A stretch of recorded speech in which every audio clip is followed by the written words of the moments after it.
I've always been drawn to the solitude of the forest, but the pines behind my family's cabin were different.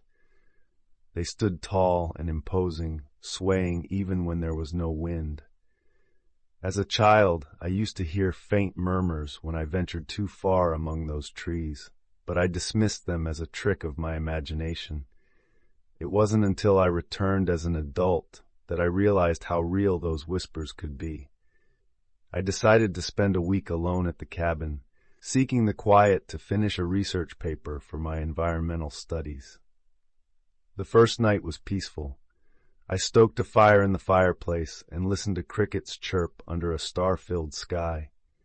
But on the second night, as I stepped outside to gather more firewood, I heard it, a gentle, almost mournful sound echoing between the trees.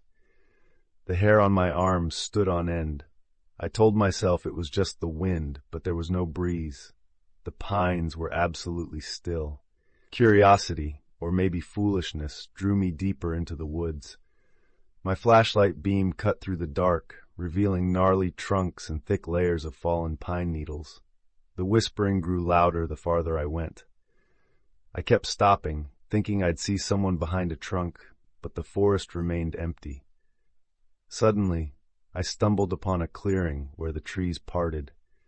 In the center stood a single pine much taller than the rest, its bark gnarled and blackened. At its base, I found an ancient wooden plaque, its words faded. My flashlight caught glimpses of letters, sacrifice and beware. A chill coursed through me. A gust of wind roared through the clearing, and the branches began to sway violently overhead. The whispering turned into frantic hissing. I couldn't tell if it was coming from the trees or the wind or something else entirely. Then I felt something cold brush against my arm, like a thin, spindly branch reaching out. Panic seized me, and I sprinted back the way I came, branches clawing at my jacket and tangling in my hair. I didn't sleep that night. I could hear the pines outside the cabin rustling and scraping against one another, as if they were searching for me. At dawn I gathered my things and fled, never looking back. Even now I sometimes dream about the whispering, and when I do, I can still feel that cold, bony grip, reminding me that some secrets in nature are better left undiscovered. I had always dreamed of an escape in the wilderness, so when I inherited my grandfather's lakeside cottage, I jumped at the chance to stay there. The lake was huge and eerily still, surrounded by dense pines and rugged hills. It felt like a private world, untouched by modern life. I imagined lazy days fishing and reading, nights gazing at the stars. But I soon realized the lake held secrets far darker than I could have ever anticipated. The first few days went smoothly. I fished at dawn, hiked the hills at midday, and relaxed by the fireplace at night. But one morning, while I stood at the dock, I noticed something strange. A dark shape drifted just beneath the water's surface. I peered closer, expecting it to be a fish or a patch of underwater weeds. Instead, it resembled a figure, thin, elongated limbs that vanished the moment my reflection hit the water. I chalked it up to my imagination and continued my routine. But each day, the sightings grew more frequent. At night, I could hear splashing, as if someone was waiting near the shore. Once I heard a moaning sound echo across the water. It wasn't an animal cry or the whistle of the wind. It sounded human. I couldn't shake the feeling that I was being watched. Desperate for answers, I explored the lake's perimeter. Eventually, I found a rotting rowboat half buried in reeds. Inside lay a waterlogged journal, its pages stuck together. After carefully drying them, I deciphered a few entries. References to a local legend of a lake spirit, a cursed presence that drowned unsuspecting victims. The writer, presumably a past resident, had tried to appease it with offerings, small fish, jewelry, even candles lit on makeshift rafts. But the entries ended abruptly, suggesting the spirit claimed him anyway. That night the atmosphere grew suffocating. The moonlit lake looked black and bottomless. I sensed movement just offshore, something sliding beneath the surface. My heart pounded as I stepped onto the dock, offering a trembling apology to whatever lurked in the depths. The water lapped at the wood, a gentle but menacing sound. Then, with a sudden rush, a shape broke the surface, a twisted silhouette with hollow eyes. I stumbled back, barely keeping my balance. The thing glided toward me, its long arms reaching. With a terrified cry, I threw the journal into the water, as if to return what once belonged to it. To my astonishment, the figure halted, letting out a low, mournful groan before sinking back into the black depths. At first light, I packed my car and left the cottage for good. I can't say whether the spirit truly exists or if it was just my mind conjuring nightmares. But whenever I think about that dark lake, I'm convinced something in those waters was waiting for me, and I have no desire to find out what might have happened if I'd stayed any longer.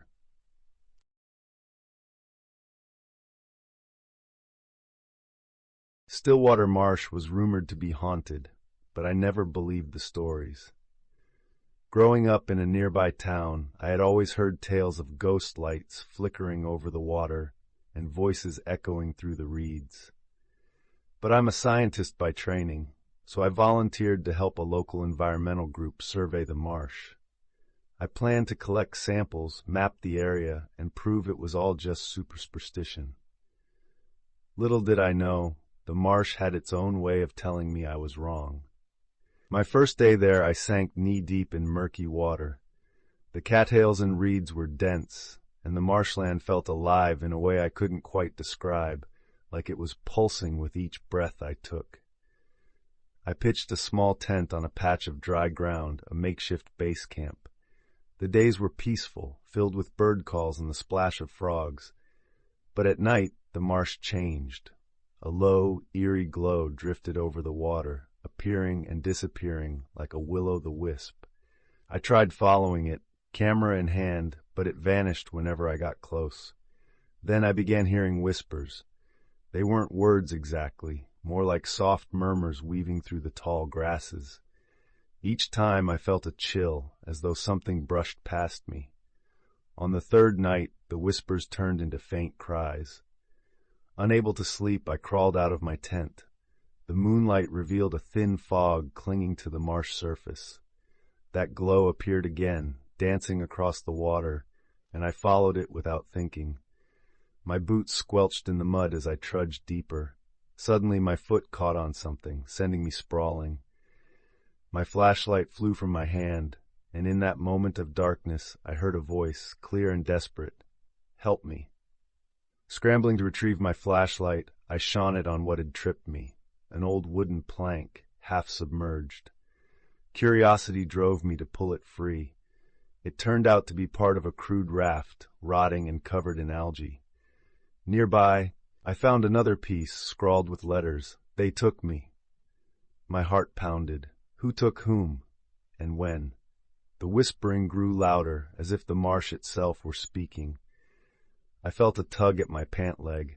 For a moment I thought an animal had grabbed me, but nothing was there, only the water swirling in a strangely deliberate pattern. Panic coursed through me. I stumbled back toward my tent, guided by the glow of my flashlight. That night I didn't dare close my eyes. I felt surrounded by unseen presences, the weight of countless tragedies lingering in the marsh. At first light, I dismantled my camp in a frenzy. As I left, I heard one final whisper carried on the wind. "Don't leave me."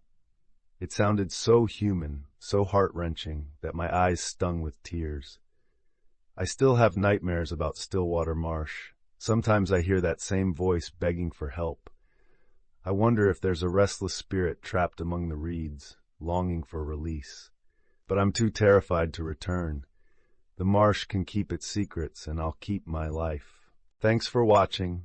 If you enjoyed the story, please hit the like button, subscribe to our channel, and ring the bell to stay updated with our latest spooky tales.